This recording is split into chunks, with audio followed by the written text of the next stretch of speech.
Hey, I'm Kadeja. I'm Mariam. Hello, I'm Ruqayya. Hi, I'm Zara. Hi there, this is Masuma. I think as a British Muslim, it's important for us to know who the community are, who are the people we're living with, and it's really important for us to understand each other's faith, so then we can live together in harmony. Especially with recent events that have occurred, it is very vital for us to put out the true religion of Islam out there for people to understand and appreciate, and to get rid of all the negative perceptions that we have. So I think that's one of the main reasons most of us have come to this event, to portray ourselves as loving human beings to the world. In one word, I'd say it's absolutely amazing. The fact that we've made history practically, and maybe another 25 years there'll be another group of youths doing the same thing that we are doing. Girl power. I think it started with curiosity. It started with some hostility on behalf of some people. But as the years have gone on, people have grown together, they've become friends, they've listened to each other, and they've recognised that they share many, many things in faith. That's not to say there aren't differences, of course there are. But I think because we've grown together, we can talk about those differences much more openly and constructively now. And I think if we explore together what faith has to bring into the community and into society, then we see that it's a positive thing, it's not a negative thing. And I think what we need to do is those who are moderate, those who listen to each other, those who are tolerant, need actually to be much more active and proactive in their expression of their beliefs, because then that won't leave room for violent extremism. Interestingly, Islam as an Arabic word has in its root word from salama, which means peace, which is love. And love can only come about when we tolerate with each other. Once that tolerance or that discomfort is taken control of, with that tolerance, we now develop to that love and respect for each other. And that is what we all aspire for, to live in communities.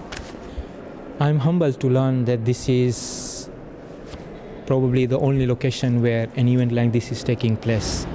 And definitely this is something which needs to be photocopied, if you'll allow me to use the word, like a nuclear fusion in a peaceful way. Definitely this needs to catch fire just like the nuclear fusion in our community locally and both nationally over here. And I just remember one evening, it was in 2001 with the 9/11 occasion, and we just came together here for a time of vigil together, and the same for Princess Di's death. So when there's big things that hit the nation, I think it's really good that people of faith actually meet together and share each other's take on what's happening. And it's just so important today, isn't it? With, particularly the riots that have happened in different parts of the world, and the shootings in Paris last week, that it's good really that people of peace can actually journey side by side and share quite deep things and talk to each other about what prayer means in our own lives. Okay, it's a little bit different, but I think we have so much in common.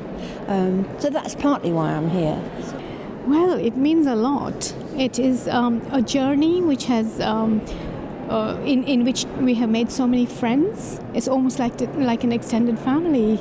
It has brought us together. It has given us the opportunity to share our practices, our commonalities. It has given us the experience of sharing and respecting each other's differences as well.